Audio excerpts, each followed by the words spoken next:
तो आज हम लोग का जो टॉपिक है वो है आपका ऑस्मोसिस एंड ऑस्मोटिक प्रेशर। ये भी आपका एक न्यूमेरिकल टॉपिक है, इससे भी आपको न्यूमेरिकल्स मिल जाएंगे। ये आपका सेकेंड लास्ट टॉपिक है। इसके बाद हम लोग क्वालिटेटिव प्रॉपर्टी पढ़ेंगे और उसके बाद चैप्टर आपका ओवर हो जाएगा। तो आप बेसिकली न्यूमेरिकल्स पे ध्यान दीजिएगा। ये ऑस्मोसिस आपका टर्म है, तो ऑस्मोसिस का मतलब क्या होता है? तो ऑस्मोसिस को हम सिर्फ ऑस्मोसिस को नहीं बताएंगे, हम ऑस्मोसिस और एक और टर्म है डिफ्यूजन, दोनों को कंपैरेटिव स्टडी करके बताएंगे कि ऑस्मोसिस और डिफ्यूजन में अंतर क्या है, the basic differences between osmosis and diffusion. तो ऑस्मोसिस आपका एक फेनोमेनन है जिसमें सिर्फ मूवमेंट ऑफ सॉल्वेंट मॉलिक्यूल्स होता है, मूवमेंट ऑफ सॉल्वेंट मॉलिक्यूल्स, यानी ये सिर्फ सॉल्वेंट मॉलिक्यूल्स में होता है। From lower concentration to higher concentration, from lower concentration to higher concentration through SPM. SPM का मतलब बाबू सेमी परमिएबल मेम्ब्रेन। ये semi permeable membrane, SPM stand for semi permeable membrane, जो सिर्फ एसपीएम को हम लिख देते हैं, this is semi permeable membrane, जो कि सिर्फ और सिर्फ सॉल्वेंट मॉलिक्यूल्स को ही अलाउ करेगा पास होने के लिए, सॉल्यूट को अलाउ ये नहीं करता है। तो ये ऑस्मोसिस आपका फेनोमेनन है। On the other hand diffusion जो है, इनमें मूवमेंट ये आपको ऑल थ्री मीडियम्स में पॉसिबल है। It may occur in solid, it may occur in liquids and it may occur in gas also, but osmosis जो है वो सिर्फ आपका सॉल्वेंट मॉलिक्यूल्स यानी लिक्विड में पॉसिबल है। डिफ्यूजन जो है, in diffusion no need of medium, इनमें किसी तरह का मीडियम का आवश्यकता नहीं पड़ता है। यहाँ एक मीडियम की जरूरत है, ये एसपीएम सेमी परमेबल मेम्ब्रेन से ही होगा। डिफ्यूजन में और क्या है, जैसा जहां कि आप ऑस्मोसिस में देख रहे हैं, ऑस्मोसिस में movement lower concentration to higher है, ये आप देख रहे हैं, concentration lower concentration to higher concentration, हम इसको अंडरलाइन किए हैं। यहाँ जो मूवमेंट ऑफ मॉलिक्यूल्स है वो that will be always from higher concentration to lower concentration, higher concentration to lower. आप डिफ्यूजन का एग्जांपल बहुत भले बात ही जानते हैं, जैसे अगरबत्ती का जलना, कोई भी खाना बनता है तो उनका स्मेल हमारे नाक तक आता है, वो सब डिफ्यूजन के एग्जांपल है। आपको ऑस्मोसिस का डेफिनेशन और इनका एग्जांपल्स थोड़ा ध्यान रखना होगा। तो ये बेसिक डिफरेंस है। ऑस्मोसिस का एग्जांपल्स क्या क्या हो सकता है, तो कुछ इंपॉर्टेंट एग्जांपल्स हम आपको बता रहे हैं ऑस्मोसिस का। जैसे सबसे मोस्ट इंपॉर्टेंट एग्जांपल्स ये आपसे पूछता भी है, water transportation in plants, water transportation in plants occurs by osmosis. Roots के थ्रू जो वाटर ट्रांसपोर्टेशन होते हैं प्लांट्स में, वो ऑस्मोसिस के थ्रू होते हैं rather than diffusion. Second, shrinkage of pickles, अचार का सिकुड़ना, अचार, ये भी ऑस्मोसिस फेनोमेनन है। थर्ड,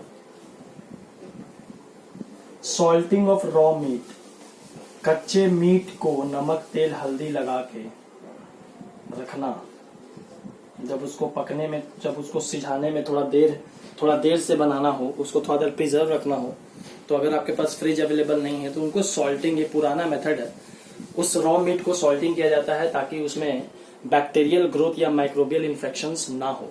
तो ये भी एग्जांपल्स आपका ऑस्मोसिस का है। तो these are the examples of osmosis. तो ये आपका एक थ्योरेटिकल डेफिनेशन हो गया ऑस्मोसिस का। न्यूमेरिकली हम लोग को ऑस्मोटिक प्रेशर पढ़ना है, ठीक है। तो ऑस्मोसिस जो है, वाटर ट्रांसपोर्ट, ऑस्मोसिस जो एक फेनोमेनन है जिसमें सॉल्वेंट मॉलिक्यूल्स का मूवमेंट होता है from lower concentration to higher concentration through a semi permeable membrane, ठीक है। तो ये आपका डेफिनेशन हो गया। इसके बाद हम लोग तब नेक्स्ट टॉपिक की ओर बढ़ेंगे जो कि हमारा ऑस्मोटिक प्रेशर है। तो ऑस्मोटिक प्रेशर क्या होता है आपका? ऑस्मोटिक प्रेशर क्या है आपका? तो ऑस्मोटिक प्रेशर एक मिनिमम प्रेशर है, ठीक है। ओपी,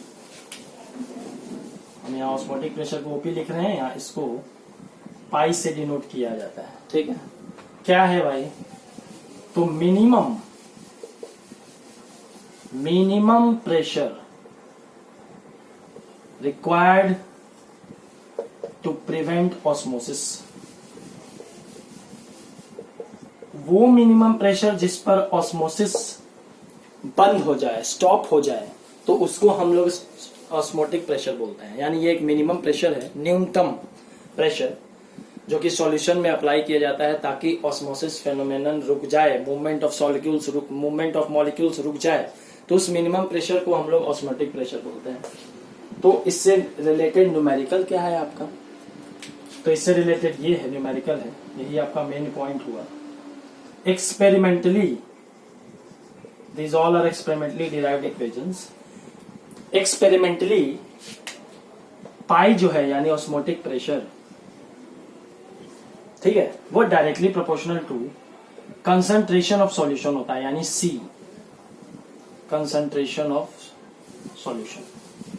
आप जिसको मोलैरिटी लेके चल सकते हैं, मोलैरिटी यानी capital M, number of moles of solute by volume of solution in litre, वही C की बात हम कर रहे हैं, कंसंट्रेशन यानी मोलैरिटी की मैं बात कर रहा हूं।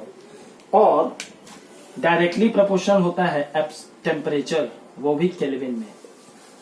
ठीक है, तो रिजल्ट हमारा नेट रिजल्ट क्या आया, pi is directly proportional to C T, जहां T temperature must be in kelvin. तो ये प्रोपोर्शनली साइन हट करके एक इक्वेशन आपका आने वाला है, कांस्टेंट लगने वाला है आर, उस जो कांस्टेंट लगाए उसका नाम आर है, और आर को आप काफी अच्छे से जानते हैं, this is universal gas constant. R जो है आपका यूनिवर्सल गैस कांस्टेंट है, जिसका वैल्यू आपको यहां पर लेना कितना है बाबू, आपको लेना है यहां पर 0.0821 लीटर एटीएम पर मोल पर केल्विन, पर मोल पर आपको यूनिट लेना है। ठीक है, यानी 0.0821 लेना है। पाई आपका ऑस्मोटिक प्रेशर है, इनका यूनिट एटीएम में, कंसंट्रेशन मोल पर लीटर में, आर 0.021 एंड टी आपका केल्विन में लेना है। ये आप इक्वेशन आपका ऑस्मोटिक प्रेशर को हो गया। हम इस इक्वेशन को और फर्दर एक्सटेंड कर रहे हैं, हम इस पाई बराबर सी आर टी को तोड़ रहे हैं। देखिए, सॉल्यूशन चैप्टर को समझने के लिए आप basic molarity, molality, mole fraction को काफी अच्छे से समझिए, आपको न्यूमेरिकल्स बनाने में दिक्कत नहीं होगा। यूनिट पर विशेष ध्यान देना है। तो पाई बराबर मेरा CRT आ गया है, ऑस्मोटिक प्रेशर। ठीक है, ये C हमारा कंसंट्रेशन है, हम इसको मोलैरिटी भी बोलते हैं। तो pi is equal to C, molarity यानी number of moles of solute, यानी given weight of solute by molar mass of solute. W weight है आपका, W2 by M2 is the number of moles of solute, given weight of solute by molar mass of solute, into volume of solution in litre. यही ना आपका हो गया बाबू, this is C, concentration molarity, into R into T, kelvin में लेना है ये, R 0.0821। अगर ये पाई यहाँ पर एटीएम में होगा, अगर मान लीजिए ऑस्मोटिक प्रेशर का वैल्यू पास्कल में दिया हुआ है, तो आप उसको एटीएम में चेंज कर दीजिए, बार में दिया हुआ तो एटीएम में चेंज कर दीजिए। बाय यूजिंग दिस रिलेशन, आपको फिर से हम बता देते हैं, ये रिलेशन पे विशेष ध्यान दीजिएगा, इसका यूज होगा आपको न्यूमेरिकल्स में बार बार। ठीक है,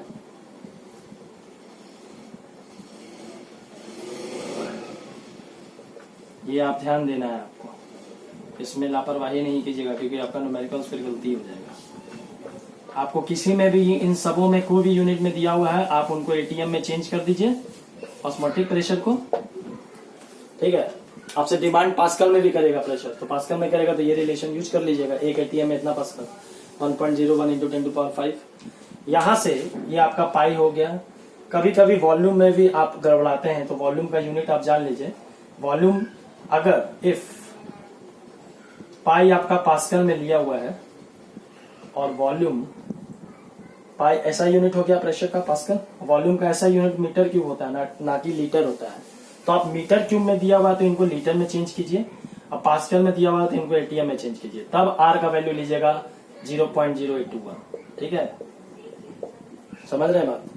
पास्कल को एटीएम में चेंज कीजिए, या किसी में भी दिया हुआ है आप उसको एटीएम में चेंज कीजिए, वॉल्यूम को लीटर में लेके आइए, इस रिलेशन का यूज कीजिएगा। 1 मीटर क्यूब में 1000 लीटर होता है। ठीक है, 1 सेंटीमीटर क्यूब में बाबू 1/1000 लीटर यानी 0.001 लीटर, और 1 डेसीमीटर क्यूब में 1 लीटर।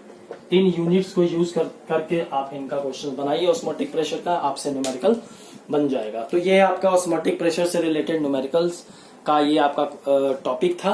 यहाँ पर क्वेश्चन में आपसे बहुत बार M2 का रिक्वायरमेंट पूछेगा और W2 क्वेश्चन में यही पूछेगा, या तो पाई पूछेगा क्वेश्चन नंबर 1, या तो गिवन वेट ऑफ सॉल्यूट कि कितना ग्राम लिया गया सॉल्यूशन को बनाने में, तो यानी W2 आपसे पूछ रहा है, और या तो मोलर मास ऑफ सॉल्यूट पूछेगा। मोलर मास तभी पूछेगा जब क्वेश्चन में आपको कोई सॉल्यूट बताएगा नहीं, सिर्फ लिखेगा सॉल्यूट, ये नहीं बताएगा कि ग्लूकोज लिए हैं कि NaCl लिए हैं, क्योंकि जब वो बता ही देगा ग्लूकोज या NaCl तब तो आप मोलर मास उसका निकाल ही लीजिएगा।